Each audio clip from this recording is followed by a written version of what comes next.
December 31st, 1862. Off Cape Hatteras, North Carolina. The USS Monitor, the ironclad that changed naval warfare, is caught in a violent storm. 9 months ago, she fought the most famous naval battle in American history. She survived cannon fire. She proved ironclads were the future. But tonight, the ship that couldn't be sunk by enemy guns is being destroyed by the ocean itself. Low to the water, heavy turret on top, designed for rivers and calm harbors, not the open Atlantic in winter. Waves crash over the deck, water floods below. The crew is bailing desperately. 16 men will die tonight. The revolution in naval warfare will sink to the bottom of the Atlantic. This is the USS Monitor, the ship that survived battle but couldn't survive the sea. March 9th, 1862. Hampton Roads, Virginia. The USS Monitor arrives at dawn to face the CSS Virginia, the Confederate ironclad threatening to break the Union blockade. Monitor is revolutionary, the first American warship with a rotating gun turret, low profile, iron armor, steam-powered with no sails. She looks strange, a cheese box on a raft, people call her. Flat deck barely above the water, cylindrical turret in the center, pilot house at the bow. She's small, only 172 feet long, but she's about to prove that the age of wooden warships is over. The battle begins. Monitor and Virginia exchange fire for 4 hours. Cannonballs bounce off iron armor. Neither ship can sink the other, but Monitor succeeds. Virginia fails to break the blockade. News spreads worldwide. Navies across the globe stop building wooden ships. The ironclad era has begun. Monitor becomes famous, the ship that changed naval warfare forever. But Monitor has a fatal flaw, one her designers didn't fully understand. She's designed for calm water, rivers, protected harbors, coastal operations. Her deck sits only 18 inches above the waterline. Her freeboard, the distance from water to deck, is almost nothing. The heavy turret, 160 tons of iron and guns, sits on top, making the ship top-heavy, unstable in rough seas. Monitor was built in 100 days. Speed over safety. Get her into battle before Virginia destroys the Union fleet. She was never meant to go into the open ocean, never designed for storms. But on December 29, 1862, the Union Navy orders Monitor south to Beaufort, North Carolina, then on to Charleston. It's winter. The Atlantic is dangerous, but the Navy needs ironclads. The war continues. Commander John Bankhead takes command. He knows Monitor's limitations, knows she's not an ocean-going vessel, but orders are orders. Monitor departs Hampton Roads being towed by the USS Rhode Island, a side-wheel steamer. The plan is simple. Rhode Island will tow Monitor south along the coast. The weather forecast is concerning. A storm is approaching from the south, but they sail anyway. December 30th. The storm hits.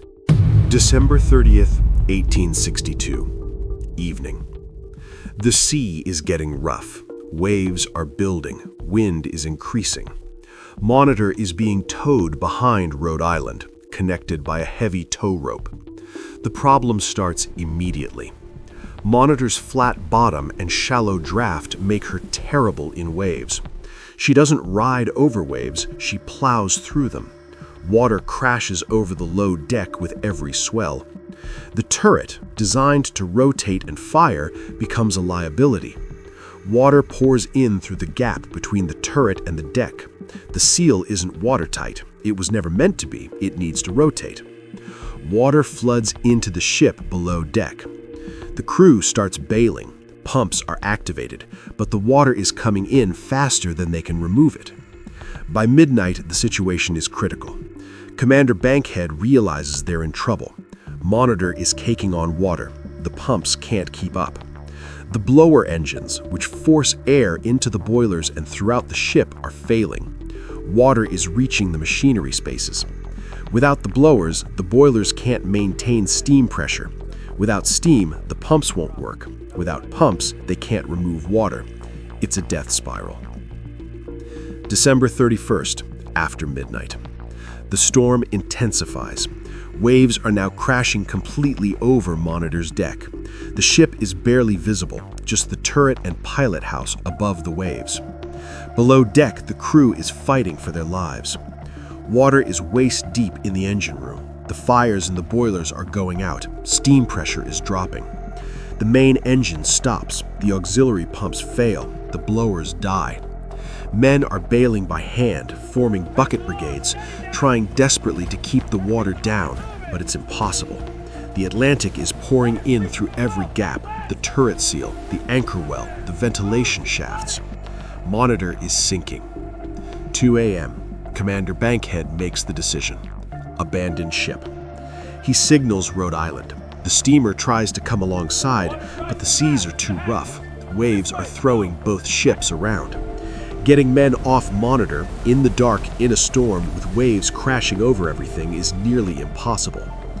Rhode Island launches boats, small boats trying to reach Monitor in massive swells. Some men jump into the water, trying to swim to the rescue boats, but they're wearing heavy wool uniforms. They sink. Others try to climb onto the turret, the highest point on the ship, waiting for rescue. But Monitor is going down fast now. The bow is sinking. Water is flooding the entire lower deck. The ship lists, tilts, the heavy turret pulling her down. Men are screaming, clinging to whatever they can grab. Some are trapped below deck as water rises. Rhode Island's boats manage to rescue some, pulling exhausted, freezing men from the water, from the sinking deck. But not everyone. At approximately 1:30 a.m. on January 1st, 1863, the USS Monitor sinks. She goes down bow first. The turret, the revolutionary feature that changed naval warfare, pulls her under. The stern rises, the propeller visible for a moment, and then she's gone. 16 men die, officers and enlisted. Some trapped below, some lost in the waves, some who jumped but couldn't be rescued. Commander Bankhead survives, so do most of the crew, but 16 men who survived the Battle of Hampton Roads, who fought on the most famous warship in the world, drown in a winter storm. The ship that proved ironclads were the future. The ship that survived 4 hours of cannon fire. The ship that couldn't be sunk by the Confederate Navy. Destroyed by the ocean. The irony is devastating. Monitor changed naval warfare, but her designers built her for battle, not for the sea. Low freeboard made her a smaller target, but it also meant waves could sweep over her deck. The turret was revolutionary, but it was heavy, top-heavy, making the ship unstable. The gaps needed for the turret to rotate became entry points for water in rough seas. Monitor was designed for rivers and harbors. She was never meant to go into the Atlantic in winter. But the Navy sent her anyway because they needed ironclads, because the war demanded it. The sinking was investigated. The Navy learned lessons. But for the 16 men who died, those lessons came too late. The wreck of USS Monitor remained lost for 111 years. In 1973, a team discovered the wreck off Cape Hatteras, 240 feet below the surface. The ship sits upside down. The turret, the famous revolving turret, visible but inverted. The hull collapsed. In 2002, the turret was raised, a massive salvage operation. It's now preserved at the Mariners Museum in Virginia. The remains of 2 crew members were found inside. They were given a military funeral in 2013, buried at Arlington National Cemetery. Today, USS Monitor is a national marine sanctuary, protected, remembered. The USS Monitor changed naval warfare forever.